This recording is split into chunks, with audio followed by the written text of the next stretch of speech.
Hey Henry, great to have you here today. Yes, thank you for having me, Edna. It's a pleasure to be here. Yeah, so for the audience out there, Henry is the author of a book that I think can help a lot of people.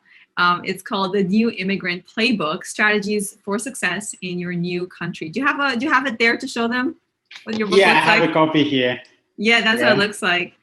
Okay. So I definitely recommend the book because, especially if you are, you're immigrating to a new country and there's so much going on. I've been an immigrant to many places, and sometimes we get overwhelmed. So from his experience, he shares a lot of tips, and we're going to be talking a little bit about that today as well, in the context of communication skills as well. But Henry, he is in the U.S. right now, and he is originally from Cameroon. So yeah, but he's a lawyer right now, and I think it was a massive experience for you to come from Cameroon. It's just totally different culture, Yeah. and way of being, and such a challenge in so many levels. And he is now your fraud and compliance expert. Is that how Yeah. you? Yeah. I'm a risk management professional, and in the area of risk management I focus on is compliance, and I have a certification as a certified fraud examiner, and I'm also a certified anti-money laundering specialist. Perfect. And yes, and you work for Wells Fargo as assistant Mhm. vice president. So I want to kick off just asking you a little bit more about, because you have this whole profession, you got your family, you got lots going on, Yeah. and you're like, I'm going to write a book about, help immigrants. You have so Right. much going on in your life. So what gave you, because you needed a lot of motivation probably just to embark in that journey. So what brought you, what inspired you to start writing this book? It's interesting because the idea originally was to kind of write down about my history and something like a memoir. Because like you mentioned, I grew up in a small village. I was born there, and I left Cameroon in 2009 to go study English in South Africa. And after that, I had to go back to school to continue with my master's in law and things like that. So I wanted to kind of write a chronology of that story because I thought, to me, it was challenging, and I thought that maybe people could also, learn from that. But the idea of writing it as a playbook was not the first thing that came to mind because I wanted to kind of just write it, put it out there. And then I said to myself, no, it's good to put something short that people are going to be able to read easily, and then to learn from the lessons. That's how I kind of just started putting down the different titles of each of the chapters, right? Like, what do you do when you get in the country? Like the first month or the first 90 days, what do you do? And what did I do? So I go through that, I tell my story, what I did, and some of the challenges that I faced. And then I say, if I were to go back, I wouldn't have done this, I wouldn't have done that. I would have talked to these people more versus talking to these other people more, right? So, and I was thinking that by having a book like that out there, some people are going to be able to start from a place where I was not, or I did not start. You know, the information that I'm sharing, the information is not very original in terms of, it comes from ex nihilo, from nothing. This information is something that is applicable to me or is applicable to you. It could be the same thing, but nobody had it written some way that you could just say, okay, I have this book, New Immigrant Playbook. If I'm in the United States, where do I get a credit card? Why do I need a credit card? Where do I get my education evaluated? Why do I need it evaluated? Right? And if I'm going to be looking for a job, what do I need to do? Who do I need to talk to? Why is that important? And there are a lot of things like starting with a resume. Should I call it a resume or curriculum vitae or things like that? So yeah, those are the basic information that I use the book to share with others. Yeah, it reminds me of when there's a lot of books on the first 100 days on your job, or when you get to a new company, and it's like almost like a Right. playbook for when you get a new job. But you created a playbook for when you immigrate to a new country, Yeah. and people often feel alone and confused and scared and all those things. And then it definitely if they have the book, at least it's one person who's there with them, Exactly. sharing the path and making it easier, because it's definitely very challenging. Yeah, it is very challenging. It is very challenging. Sorry, did I interrupt? No, go ahead. Yeah, it is very challenging because when you arrive, it's overwhelming.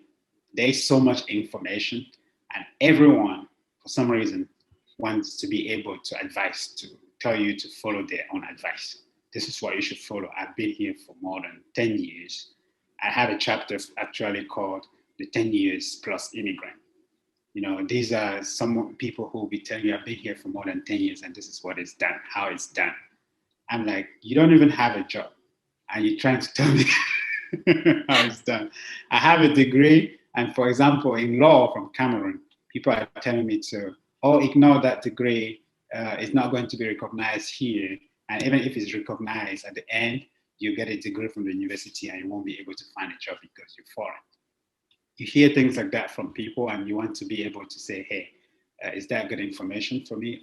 So you have to be able to triage the information that comes and to be able to going back to communication, to communicate that to them and say, thank you for your advice, but I don't really want it right now. I already have my plans. I want to follow my dream. Because if I had done that myself, I would have saved a little bit of money.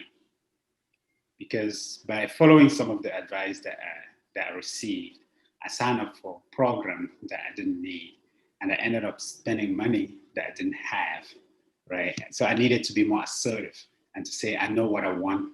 I don't need your advice right now, but thank you. Move on. So that brings a very good point, because often you come to a new country, you're confused, you're over, like you said, you're overwhelmed, you don't know what to do, and people are offering advice. How do you filter? How do you know what to go with and where to say no? Like, how do you decide which information to follow? What I try to do, and I always like to share my own story. What I tried to do, or what I decided to do after I realized that not everyone had my best interest in mind. I decided to say my plan is to do this and to look for people that I can trust, for mentors. In my case, I was lucky to see people who had succeeded and who had gone through the same type of, hearing advice from here and there. And then them telling me or telling others that you don't have to follow that, do what you want to do. So you have a plan. When you left your country, you probably spent a lot of money doing that. What were your plans? Were your plans to get here and go back to school or not? If your plans is to arrive in the country where you are and go to school, do that. And then if you are going to do that, you have to start looking for what is it that I need. I need to get my education evaluated. I need to study English or French wherever you are, right? Depending on the country where you are. And I need to do these other extra things so that I get ready and get to school. And in those cases, when you have that in mind and you have a plan that's what you want to do, when somebody tells you that, you thank them for the advice and you just tell them you want to stick by your plan. If it doesn't work, maybe you can reconsider what they're telling you. Respectfully, I don't need the advice right now. And so you said, so you would look for mentors, people that had gone through it, maybe were in a similar, had a degree as well or something like that, and were successful. Right. How did you find these mentors? Were they the ones who approached you, or did you approach them? Later in my career, I say later, I'm not that old, but currently I reach out to mentors. I reach out to people that I respect, that are in my domain, my area of expertise, to be my mentor, right? I'll reach out to them and say, hey, this is who I am, and this is what I do. I've seen what you do, and I would like you to help guide me. Like, how do you communicate, like as a leader, right? To learn about communicating as a leader, listening skills and all the leadership skills that they provide. I do that now. But at the time, it just happened to be someone that I was referred to. It was the mentor, the first person I met, and who actually gave me the advice. He was a university professor. And so I was referred to him by his friend. And so when I started talking to him, that's how he started telling me what happened, because he was a Cameroonian, and he had left Cameroon in early in the 90s. And so when he got to South Africa, he was in Johannesburg, and so people were telling him, people who had been there, those 10 years plus, people were telling him what he could or what he could not do. So he kind of just reminded me of that. And I was lucky because each day when he would go to school, I would tag along. I would just go with him. But instead of while he was working, I would be walking around the campus at the University of the Western Cape. And I found out where the law faculty was. And then I saw some of the community centers that was there. And then I started volunteering. That's how I met more and more people and I got more advice. Interesting. Wow. So initially as a referral, but then you expanded on it. You explored. You started walking around physically and volunteering for things and meeting people. And I've actually heard that volunteering is a wonderful way to meet exceptional people that otherwise you would not have access to.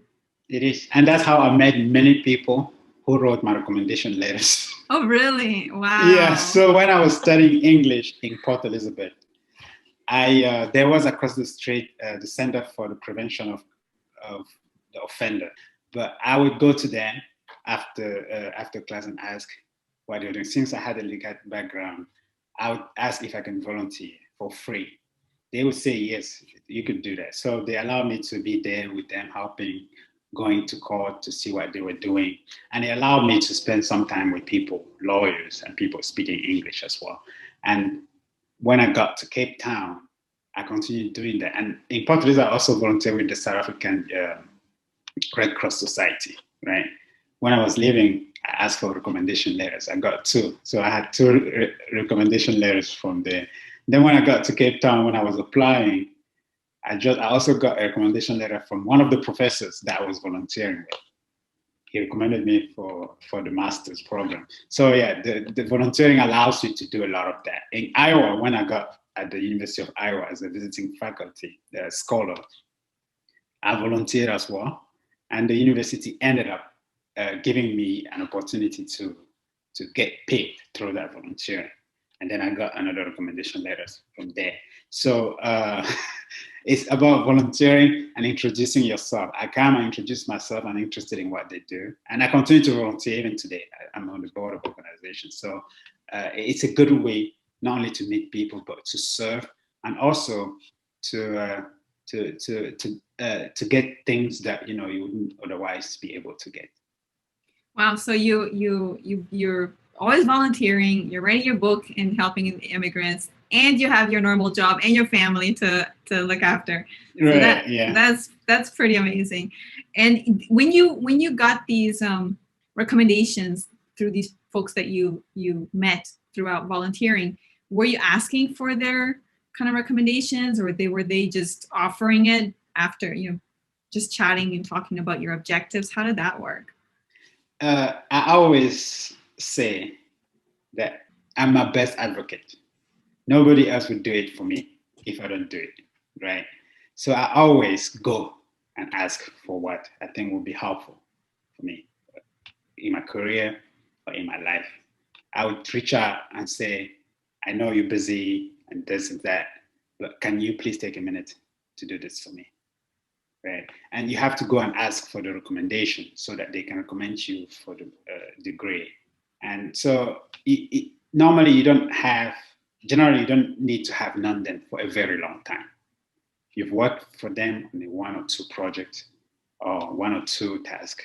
And then you can say, based on the activities that we have worked on together, would you feel comfortable writing a recommendation for me? Generally, they will say yes. And when they do, I just thank them and I get the letter.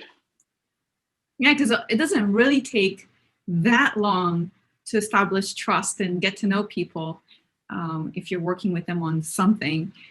So yeah, you're right. Then they would be at a point where they would know if they're ready or not to give you a recommendation. Yeah, you have to be honest. You have to be yourself, and you just have to show them who you really are and that you care about what you are there for, right? Because if you're volunteering, you have to care about what you're there for first. And if there's an opportunity that comes up, like getting a recommendation letter, that's something that came up after you had established the relationship. But before that, you have to come as your true self, and you have to be respectful and recognize that whatever you're doing, there's always someone watching, right?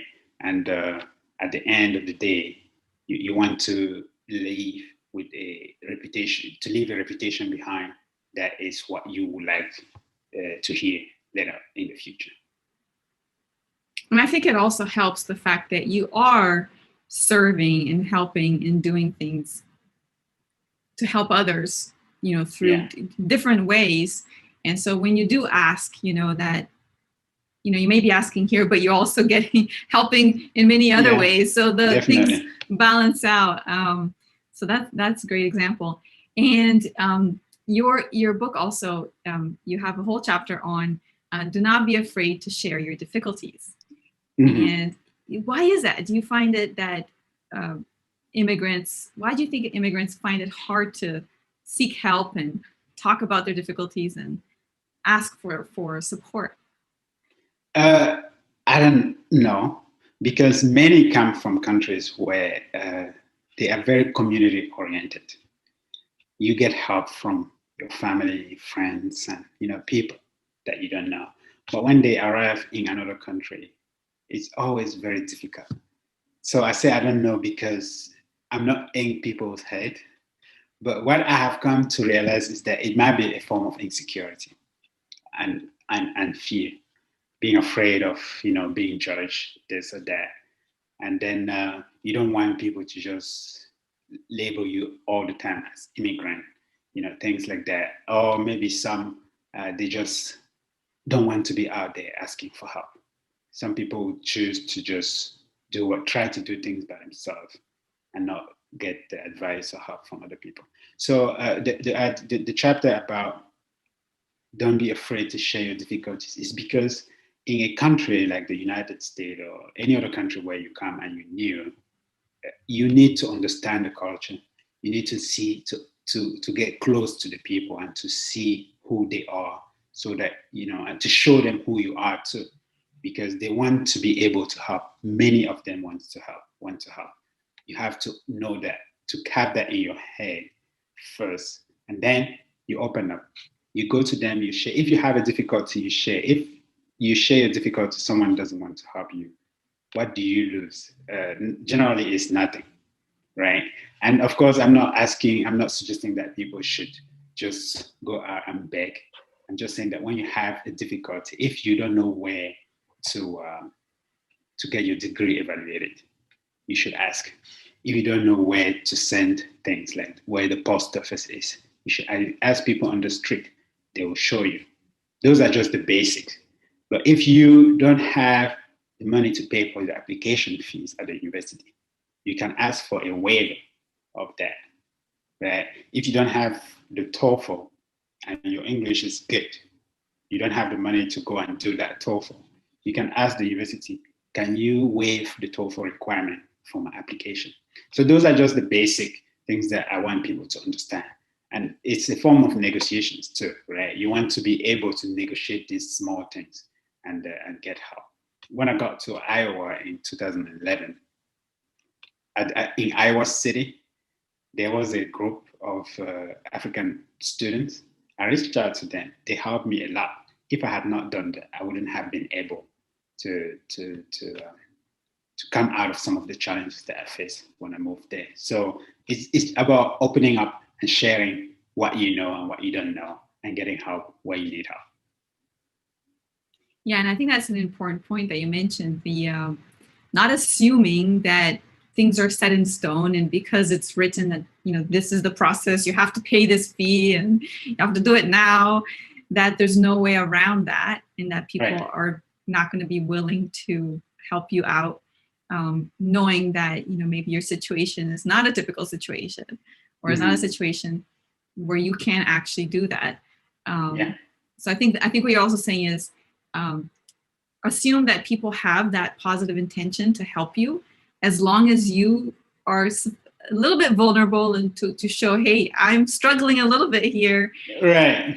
And ask for help or for I mean, negotiation essentially as well as asking, right, for a different possibility of doing things, different way of doing things. It happens at work too. You want to be able to share. If your manager tells you something and they want you to do something there, and you want to be able to ask them whether they can give you more time, or to, like, if you could say, thank you, I want to be able to do this, but I was also working on this other thing you asked me to do yesterday. Which one do you want me to do first? Because it will be difficult for you to meet that deadline both at the same time, right? You want to be able to share so your manager understands that maybe he or she is asking too much at this time, and you could be asked to focus on one versus doing both, right? So you have to speak up. It's just about that. If you don't speak up, nobody's going to speak for you, and people are going to assume things that in fact are not there. Yeah, because like you said, you are your best advocate. You are your best advocate. What was your experience coming into, corporate culture in the U.S.? It's obviously corporate America is very different than maybe some other places. At least it is from Brazil, where I'm from. So, what was your experience, and what helped you adapt to it?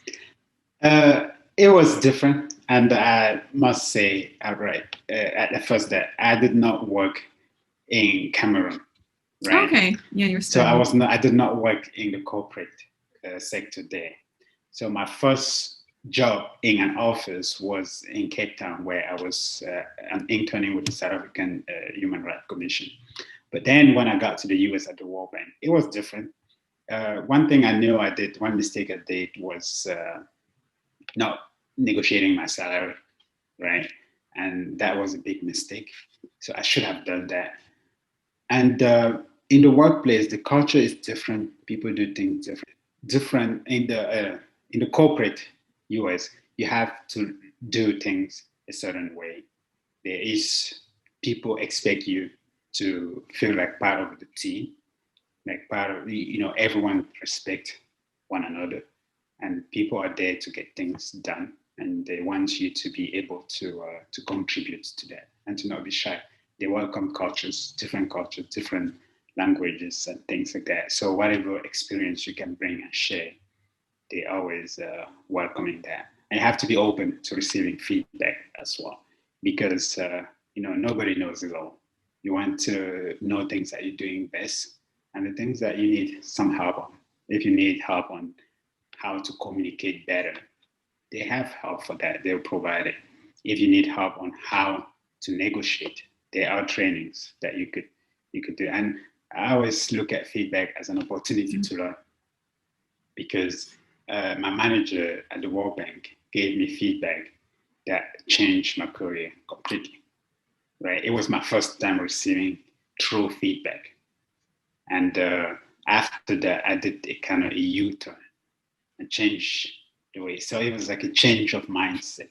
And it's been very helpful, because you have to understand that people are out there, they're trying to help. If someone is willing to give you feedback, it's because the person sees potential in you and they think that you could do better. And that's what has made me be able to be where I am today. Well, could you elaborate? I'm really curious now about the feedback that changed your life.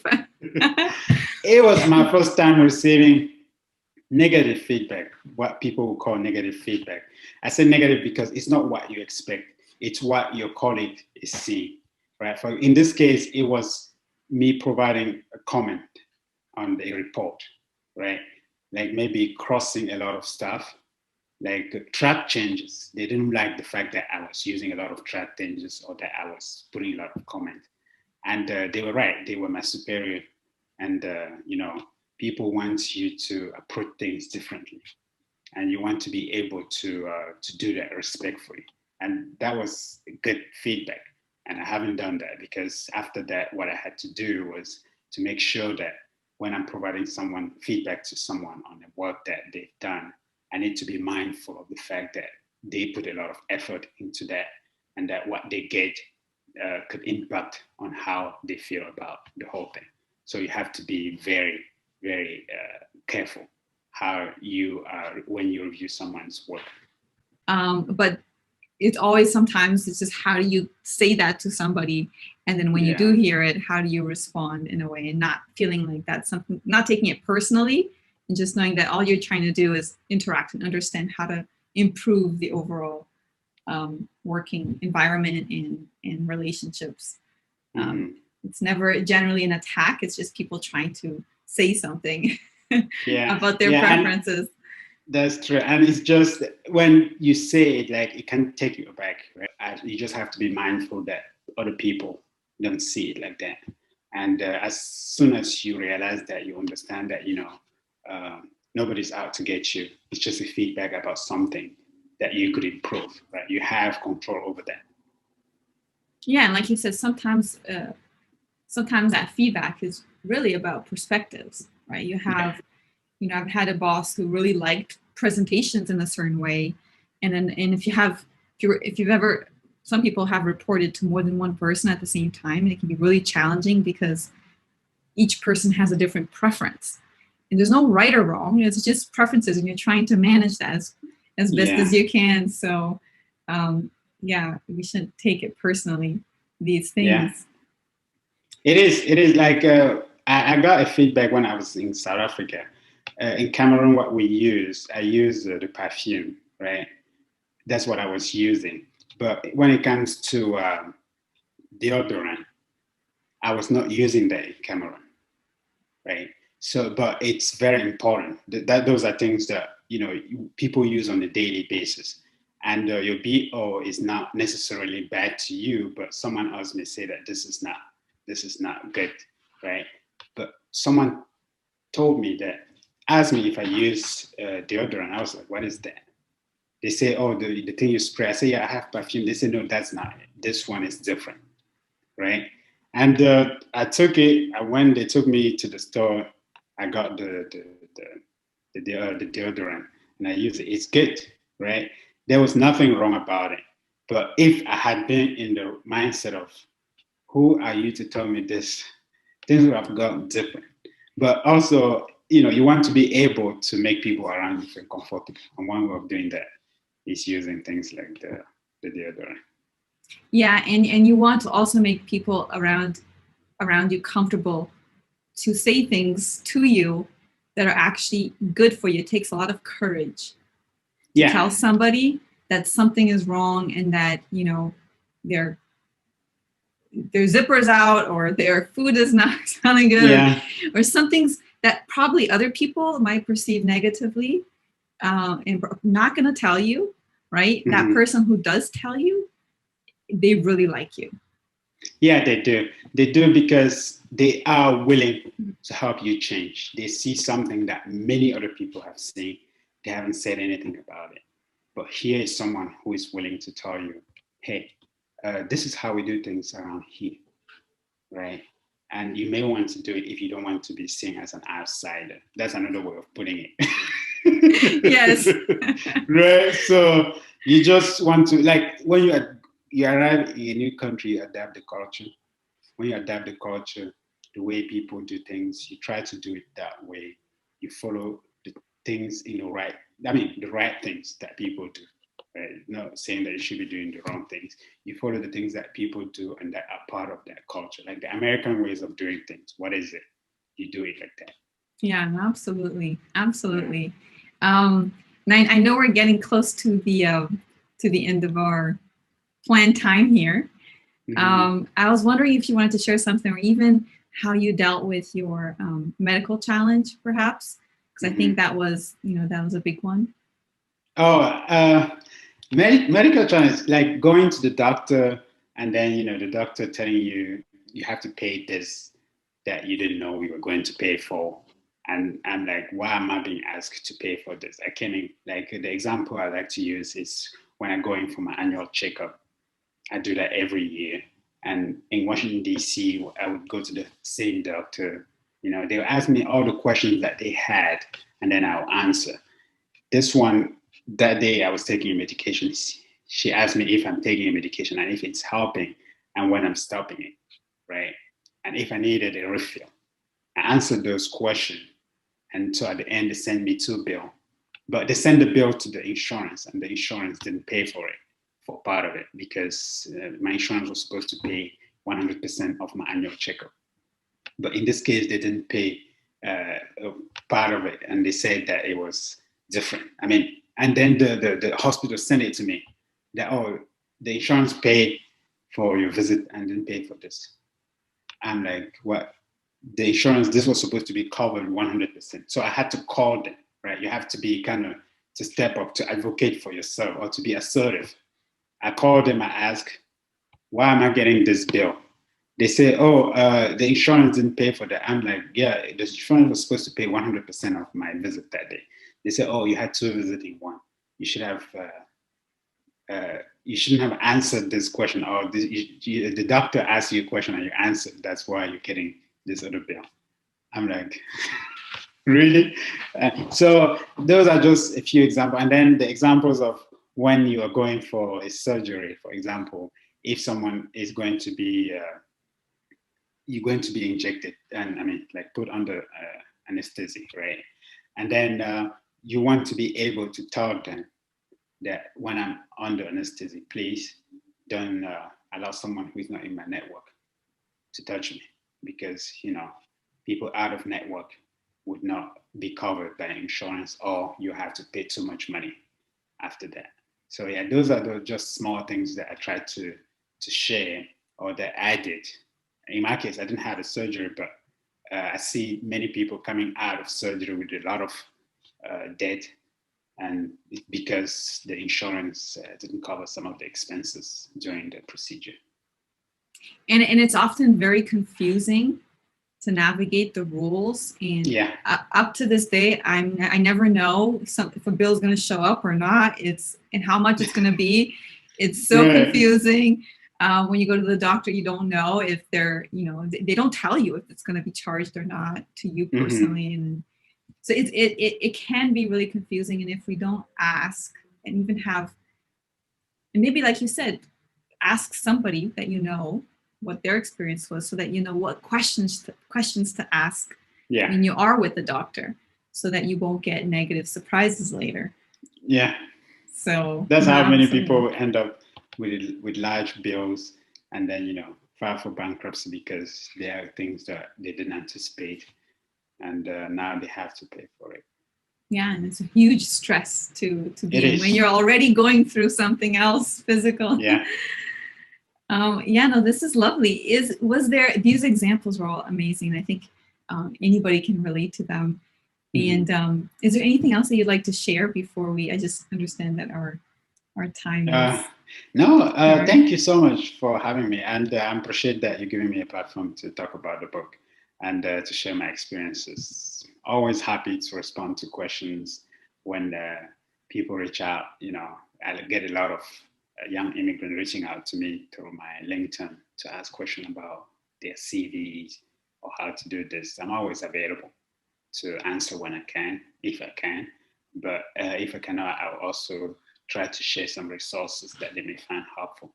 So I'm glad that you reached out to have this conversation and to talk about my book.